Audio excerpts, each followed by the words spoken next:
আসসালামু আলাইকুম everyone, welcome to my channel Sharmin kitchen vibes. আজ আপনাদেরকে তৈরি করে দেখাবো রাজকীয় স্বাদের বিফ কারি রেসিপি। এজন্য প্রথমে একটি হাঁড়িতে নিয়ে নিব 2 কেজি বিফ। এরপর এখানে অ্যাড করে দিব 1 কাপ পেঁয়াজ বেরেস্তা। আমি বেরেস্তাটা আগে রেডি করে রেখে দিয়েছিলাম। আপনারা অবশ্যই চেষ্টা করবেন বেরেস্তাটা এখানে ইউজ করার জন্য। এরপর দিয়ে দিব 1 কাপ তেল। আমি বেরেস্তাটা যে তেলে করে নিছি সে তেলটা এখানে ইউজ করব, তাতে করে বিফের টেস্টটা ভালো আসবে। এখন এখানে দিয়ে দিব 3 চা চামচ টক দই। এরপর এখানে দিয়ে দিব 2 চা চামচ লবণ। এ পর্যায়ে এখানে আমি কিছু গরম মশলা দিয়ে দিব। এখন দিয়ে দিব আমি 2 চা চামচ হলুদের গুঁড়া। তারপর এখানে দিয়ে দিব 3 চা চামচ মরিচের গুঁড়া।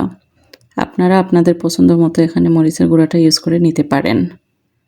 এখানে দিয়ে দিব 1 চা চামচ জিরার গুঁড়া, 1 চা চামচ ধনিয়ার গুঁড়া, 1 চা চামচ পাঁচফোড়নের গুঁড়া। এ পর্যায়ে দিয়ে দিব এখানে 2 চা চামচ আদা বাটা, 2 চা চামচ রসুন বাটা। এখন আমি মশলাটাকে মাংসের সাথে খুব ভালোভাবে মিক্স করে নিব। মশলাটা মাংসের সাথে পুরোপুরি মিক্স হয়ে আসলে আমি মাংসটাকে রেস্টে রেখে দেব 30 মিনিটের জন্য। আপনাদের হাতে যদি সময় না থাকে তাহলে আপনারা সাথে সাথে রান্না করে নিতে পারেন। 30 মিনিট রেস্টের পর আমি মাংসের হাঁড়িটা চুলায় বসিয়ে দিব।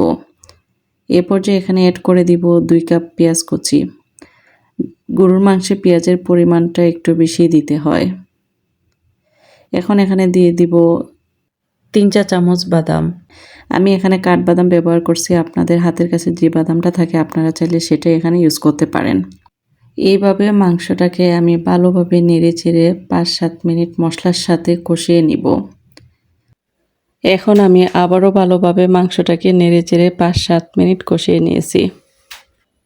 ভালোভাবে কষানোর উপরে মাংসের আসল স্বাদ নির্ভর করে। এইবার ঢাকনা দিয়ে ডেকে চুলার আঁচটা মাঝারি আঁচে করে আমি প্রায় 10 মিনিট এইভাবে রেখে দিব, যাতে করে মাংস থেকে পানি বের হয়ে আসে। প্রায় 10 মিনিট পর ঢাকনাটা সরিয়ে ভালোভাবে নেড়ে চেড়ে দিব। 10 মিনিট পর মাংস থেকে বেশ পরিমাণ পানি বের হয়ে আসছে, আপনারা দেখতেই পারছেন। এই পানি দিয়ে আমি মোটামুটি মাংসটাকে খুব ভালোভাবে হাফ সেদ্ধ করে নিব। এখন মাংসটাকে আমি আবারও ভালোভাবে নেড়ে চেড়ে ডেকে রেখে দেব 15 মিনিটের জন্য। লক্ষ্য রাখতে হবে যাতে করে মাংসটা কোনোভাবে নিচে লেগে না যায়। আবারও 15 মিনিট পর আমি ঢাকনাটাকে সরিয়ে মাংসটাকে ভালোভাবে নেড়ে চেড়ে দিব। মাংসটাকে এমনভাবে কষিয়ে নিতে হবে যাতে করে কষানোতেই 80% মাংস সিদ্ধ হয়ে যায়। আবারও আমি মাংসটাকে ডেকে রেখে দেব কিছু সময়ের জন্য। দেখতেই পারছেন আমার মাংসটা কত সুন্দরভাবে কষানো হয়ে গিয়েছে। মাংসের পানি পুরোপুরি শুকিয়ে তেলটা উপরে সুন্দরভাবে ভেসে উঠছে। আবারও মাংসটাকে আমি নেড়ে চেড়ে খুব ভালোভাবে মশলার সাথে মিক্স করে নিব। এই পর্যায়ে এখানে অ্যাড করে দিব 1 কাপ গরম পানি। এই পর্যায়ে পানি ইউজ করলে অবশ্যই গরম পানি ইউজ করবেন। আর চেষ্টা করবেন মাংসটা যতটা সম্ভব কম পানি ব্যবহার করে মাংসটাকে সিদ্ধ করে নিতে। এতে করে মাংসের টেস্টটা বেশি ভালো আসে। আবারও ঢাকনা দিয়ে ডেকে চুলার আঁচটা লো করে অপেক্ষা করছি মাংসটা সিদ্ধ হওয়ার জন্য। অফ ক্যামেরায় আমি মাংসটা টেস্ট করে দেখে নিয়েছি, আমার মাংসটা পুরোপুরি সিদ্ধ হয়ে গেছে। মাংসটা আবারও ভালোভাবে নেড়ে চেড়ে আমি চুলার আঁচটা বন্ধ করে মাংসটা ডেকে রেখে দিব 5 মিনিটের জন্য। 5 মিনিট পর দেখতেই পারছেন আমার আজকের বিফ কারি রেসিপি তৈরি হয়ে গিয়েছে। আমার রেসিপিটি একবার হলেও আপনারা বাসায় ট্রাই করে দেখবেন।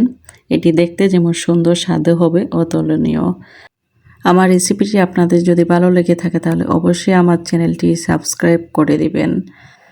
আজ এখানেই বিদায় নিচ্ছি, আবারও চলে আসবো নতুন কোনো রেসিপি নিয়ে। সবাই ভালো থাকবেন। আল্লাহ হাফেজ।